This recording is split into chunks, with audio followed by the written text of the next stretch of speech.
ಈ ಥರ ಮಾಡಿಕೊಂಡ್ರೆ ತುಂಬ ಟೇಸ್ಟಿಯಾಗಿರ್ತೈತಿ. ನನಗಂತೂ ಭಾರಿ ಇಷ್ಟ. ನಮ್ಮ ಮನೆಯಲ್ಲಿ ಕೂಡ ಎಲ್ಲರೂ ಇಷ್ಟಪಡ್ತಾರೆ. ಬದನೆಕಾಯಿ ಚಟ್ನಿಗೆ ಬೇಕಾಗಿರುವ ಪದಾರ್ಥಗಳು: ಒಂದು ಬದನೆಕಾಯಿ ತೊಗೊಂಡಿದ್ದೀನಿ, ಈ ಥರ ದಪ್ಪಂದು ಬದನೆಕಾಯಿ ತೊಗೊಂಡಿದ್ದೀನಿ. ಒಂದು ಸ್ವಲ್ಪ ಬೆಳ್ಳುಳ್ಳಿ, ಒಂದು ಗಡ್ಡೆಯಷ್ಟು ಬೆಳ್ಳುಳ್ಳಿ ತೊಗೊಂಡು ಸಿಪ್ಪೆ ತೆಗೆದು ಇಟ್ಕೊಂಡಿದ್ದೀನಿ. ಒಂದು ಸ್ವಲ್ಪ ಹುಣಸೆಹಣ್ಣು ಕ್ಲೀನಾಗಿ ತೊಳೆದು ಇಟ್ಕೊಂಡಿದ್ದೀನಿ. ಒಂದು ಸ್ವಲ್ಪ ಹಸಿಮೆಣಸಿನ್ಕಾಯಿನ ಕ್ಲೀನಾಗಿ ತೊಳೆದು ಇಟ್ಕೊಂಡಿದ್ದೀನಿ. ಒಂದು ಸ್ವಲ್ಪ ಎಣ್ಣೆ, ಕೊತ್ತಂಬರಿನ ಕ್ಲೀನಾಗಿ ತೊಳೆದು ಇಟ್ಕೊಂಡಿದ್ದೀನಿ. ರುಚಿಗೆ ಎಷ್ಟು ಬೇಕೋ ಅಷ್ಟು ಉಪ್ಪು. ಈಗ ಬದನೆಕಾಯಿಗೆ ಒಂದು ಸ್ವಲ್ಪ ಎಣ್ಣೆ ಹಚ್ಚಿ ಸ್ಟವ್ ಮೇಲೆ ಇಟ್ಕೊಂಡು ಸುಟ್ಕೊಂಡ್ಬಿಡೋಣ. ಈ ಥರ ಎಣ್ಣೆ ಹಚ್ಕೋಬೇಕು.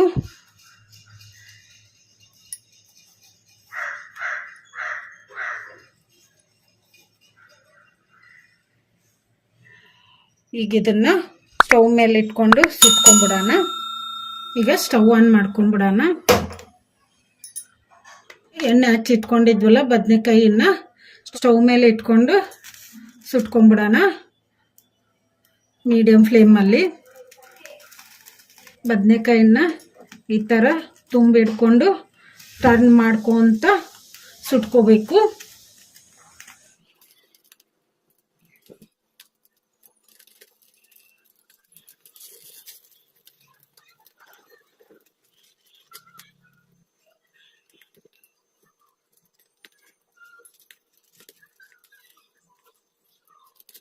ಬದನೆಕಾಯಿ ಚೆನ್ನಾಗಿ ಬೆಂದಿದೆ.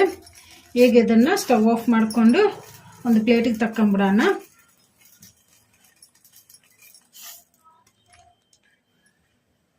ಈಗ ಈ ಬದನೆಕಾಯಿನ ತಣ್ಣಗಾಗಕ್ಕೆ ಬಿಡೋಣ. ನಾನು ಸ್ಟವ್ ಆನ್ ಮಾಡ್ಕೊಂಡು ಸ್ಟವ್ ಮೇಲೆ ಒಂದು ಕಡಾಯಿ ಇಟ್ಕೊಂಡಿದ್ದೀನಿ. ಕಡಾಯಿಗೆ 1 ಸ್ಪೂನ್ ಅಷ್ಟು ಎಣ್ಣೆ ಹಾಕಿಟ್ಟಿದ್ದೀನಿ. ಎಣ್ಣೆ ಕೂಡ ಬಿಸಿಯಾಗಿದೆ. ಈಗ ಇದಕ್ಕೆ ನಾವು ತೊಳೆದು ಇಟ್ಕೊಂಡಿದ್ವಲ್ಲ ಹಸಿಮೆಣಸಿನ್ಕಾಯಿ, ಈಗ ಇವನ್ನು ಹಾಕಿ ಫ್ರೈ ಮಾಡ್ಕೊಂಬಿಡೋಣ.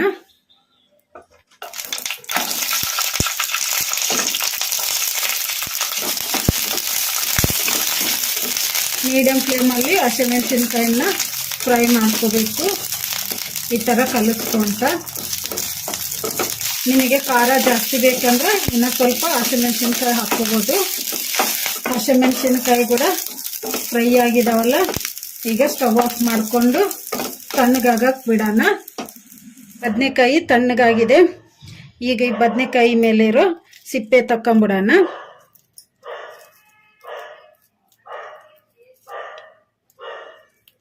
ಈ ಥರ ಸಿಪ್ಪೆ ಎಲ್ಲ ತಕ್ಕೋಬೇಕು.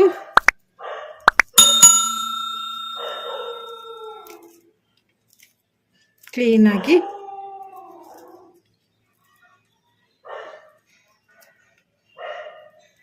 ಎಲ್ಲ ತಕ್ಕೊಂಬಿಟ್ಟಿವಲ್ಲ ಕ್ಲೀನಾಗಿ. ಈಗ ತುಂಬು ಕೂಡ ತೆಗೆದು ಬಿಡ್ಬೇಕು.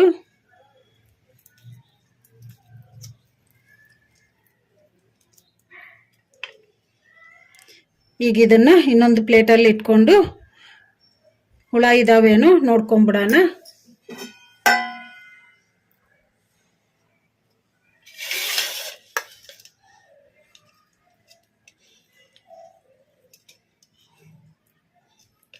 ಈ ಥರ ಚೆಕ್ ಮಾಡ್ಕೋಬೇಕು ಬದನೆಕಾಯಲ್ಲಿ ಹುಳ ಇದಾವೇನೋ.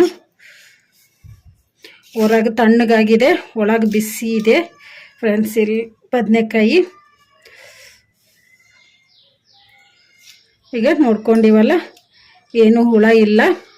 ಈಗ ಇದನ್ನು ಹಸಿಮೆಣಸಿನ್ಕಾಯಿ ಕೂಡ ತಣ್ಣಗಾಗಿದ್ದಾವೆ. ಎಲ್ಲ ಸೇರಿಸ್ಕೊಂಡು ಬದನೆಕಾಯಿ, ಹಸಿಮೆಣಸಿನ್ಕಾಯಿ, ಉಪ್ಪು ಎಲ್ಲ ಸೇರಿಸ್ಕೊಂಡು ಒರಳಲ್ಲೇ ಹಾಕಿ ರುಬ್ಕೊಂಬಿಡೋಣ. ನೀವು ಬೇಕಂದ್ರೆ ಮಿಕ್ಸಿಯಲ್ಲಿ ಕೂಡ ಹಾಕ್ಕೋಬೋದು. ನಾನು ಒರಳಲ್ಲಿ ಹಾಕಿ ರುಬ್ತಿದ್ದೀನಿ. ಚೆನ್ನಾಗಿ ಟೇಸ್ಟಿಯಾಗಿರ್ತೈತಿ ಒರಳಿನಲ್ಲಿ ಮಾಡಿಕೊಂಡ್ರೆ. ನಾನು ಒರಳನ್ನು ಕ್ಲೀನಾಗಿ ತೊಳೆದು ಇಟ್ಕೊಂಡಿದ್ದೀನಿ. ಈಗ ಇದಕ್ಕೆ ಹಸಿಮೆಣಸಿನ್ಕಾಯಿ ಹಾಕ್ಕೊಂಬಿಡೋಣ.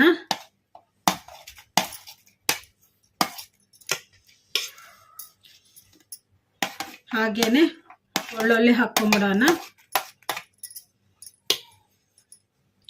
ಸ್ವಲ್ಪ ಹುಣಸೆಹಣ್ಣು, ಜಾಸ್ತಿ ಹಾಕ್ಕೋಬಾರ್ದು, ಒಂದು ಬೋಟಷ್ಟು ಹುಣಸೆಹಣ್ಣು ಹಾಕ್ಕೋಬೇಕು.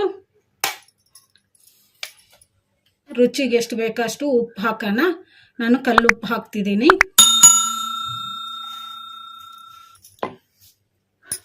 ಕುಟ್ಕೊಂಬಿಡೋಣ ಚೆನ್ನಾಗಿ. ಈ ಥರ ಒರಳಲ್ಲಿ ಮಾಡಿಕೊಂಡ್ರೆ ತುಂಬ ಟೇಸ್ಟಿಯಾಗಿರ್ತೈತಿ. ಅವಾಗಿನ ಕಾಲದಲ್ಲಿ ನಮ್ಮಮ್ಮವರು, ನಮ್ಮ ಅಜ್ಜಿಯವರು ಇದೇ ಥರ ಒರಳಿನಲ್ಲಿ ಹಾಕಿ ಕುಟ್ಟಿ ಚಟ್ನಿ ಮಾಡಿಕೊಡ್ತಿದ್ರು. ತುಂಬ ಟೇಸ್ಟಿಯಾಗಿರ್ತಿತ್ತು. ನಾವು 1-2 ತುತ್ತು ಜಾಸ್ತಿನೇ ಊಟ ಮಾಡ್ತಿದ್ವಿ. ಒಂದು ಸ್ವಲ್ಪ ಮೆತ್ತಗಾಗಿದೆ ಅಲ್ಲ, ಈಗ ಇದಕ್ಕೆ ಕೊತ್ತಂಬರಿ ಹಾಕ್ಕೊಂಬಿಡೋಣ.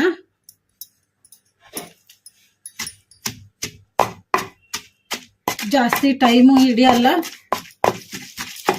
ಈಸಿಯಾಗಿ ಮಾಡ್ಕೋಬೋದು.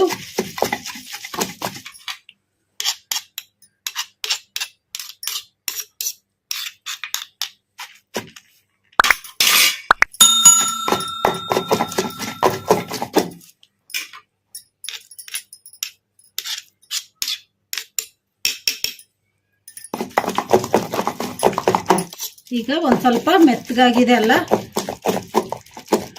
ಈಗ ಇದಕ್ಕೆ ಬದನೆಕಾಯಿ ಸೇರಿಸ್ಕೊಂಡ್ಬಿಡೋಣ. ಜಾಸ್ತಿ ಮೆತ್ತಗೂ ರುಬ್ಕೋಬಾರ್ದು, ತರಿಯಾಗೆ ರುಬ್ಕೋಬೇಕು. ಈಗ ಬದನೆಕಾಯಿಯನ್ನು ಆ್ಯಡ್ ಮಾಡೋಣ.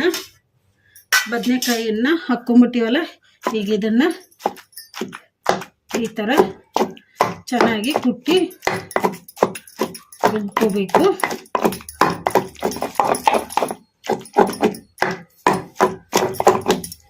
ಈ ಥರ ಮಾಡಿಕೊಂಡ್ರೆ ತುಂಬ ಟೇಸ್ಟಿಯಾಗಿರ್ತೈತಿ. ನನಗಂತೂ ಭಾರಿ ಇಷ್ಟ. ನಮ್ಮ ಮನೆಯಲ್ಲಿ ಕೂಡ ಎಲ್ಲರೂ ಇಷ್ಟಪಡ್ತಾರೆ. ಈಗ ಚಟ್ನಿ ರೆಡಿಯಾಗಿದೆ. ಜಾಸ್ತಿ ಮೆತ್ತಗೂ ರುಬ್ಕೋಬಾರ್ದು, ಈ ಥರ ತರಿಯಾಗೆ ರುಬ್ಕೋಬೇಕು. ಈ ಥರ ತರಿಯಾಗಿದ್ರೇ ತುಂಬ ಟೇಸ್ಟಿಯಾಗಿರ್ತೈತಿ. ಈಗ ಇದನ್ನು ಒಂದು ಪಾತ್ರೆಗೆ ತಕ್ಕೊಂಬಿಡೋಣ.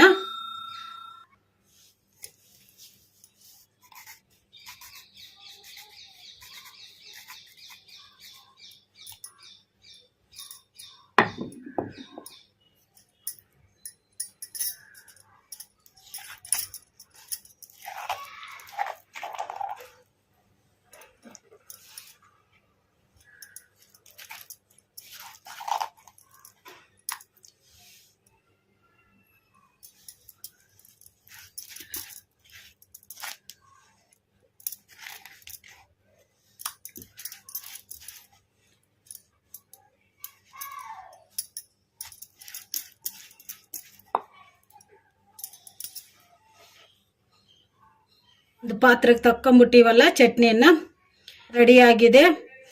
ಸುಟ್ಟು ಬದನೆಕಾಯಿ ಒರಳಿನ ಚಟ್ನಿ.